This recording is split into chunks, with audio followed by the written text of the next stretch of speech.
ایک لڑکا جس کا نام بلال تھا، اسما نام کی لڑکی۔ بلال ایک نوجوان لڑکا تھا جو اپنے والد کے ساتھ ایک چھوٹے سے گاؤں میں رہتا تھا۔ وہ اپنے نرم دل اور مددگار طبیعت کے مالک تھے۔ اپنی خراب مالی حالات کے باوجود بلال کا ہمیشہ مثبت رویہ تھا اور اسے یقین تھا کہ ایک دن اس کے ساتھ اچھی چیزیں رونما ہوں گی۔ ایک دن بلال کی ملاقات اسما نام کی خوبصورت لڑکی سے ہوئی جو اپنے والد کے ساتھ گاؤں آئی تھی۔ اسما بلال کے مثبت رویے اور مہربان دل سے مسحور ہو گئی۔ وہ جلدی سے دوست بن گئے اور ساتھ وقت گزارنے لگے۔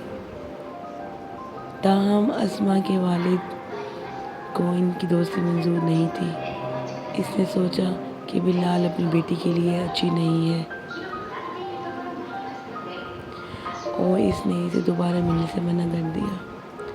اسما دل شکستہ تھی لیکن اپنے والد کی خواہش پر عمل کرتی رہی۔ دن گزرتے گئے اور بلال کے مالی حالات خراب ہوتے گئے۔ اس کے والد بیمار ہو گئے اور ان کے پاس اتنے پیسے نہیں تھے کہ وہ طبی اخراجات ادا کر سکیں۔ ایسی سنگین صورتحال میں بلال کا مثبت رویہ ڈگمگا گیا اور وہ امید کھو بیٹھا۔ ایک دن اسما بلال سے ملنے آئی اور اسے اپنے والد کے منصوبے کے بارے میں بتایا کہ اس کی شادی ایک امیر آدمی سے کر دی جائے گی۔ وہ شادی نہیں کرنا چاہتی لیکن اس کے والد اسے ایسا کرنے پر مجبور کر رہے تھے۔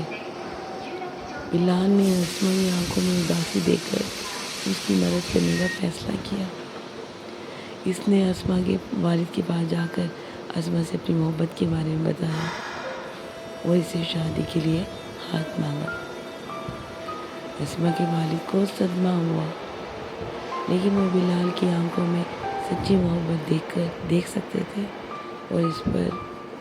اور اس شرط پر ان کی شادی کے لیے راضی ہو گئے کہ بلال خود اسما کے لیے فراہم کرنے کے قابل ثابت ہو۔ بلال نے اسے ایک چیلنج کے طور پر لیا اور سخت محنت شروع کر دی۔ اس نے لمبے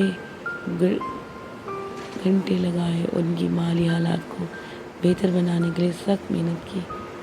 آہستہ آہستہ لیکن یقینی طور پر بلال کی محبت رنگ لائی اور اپنے والد کے طبی اخراجات کے لیے کافی رقم بچانے اور ایک نئی زندگی شروع کرنے کے لیے قابل ہو گئے۔ اسما اور بلال کی شادی ہو گئی اور وہ ہمیشہ خوش و خرم رہنے لگے۔ انہوں نے ثابت کیا کہ محبت تمام رکاوٹوں کو فتح کر سکتی ہے اور عزم اور محبت سے، محنت سے کچھ بھی ممکن ہے۔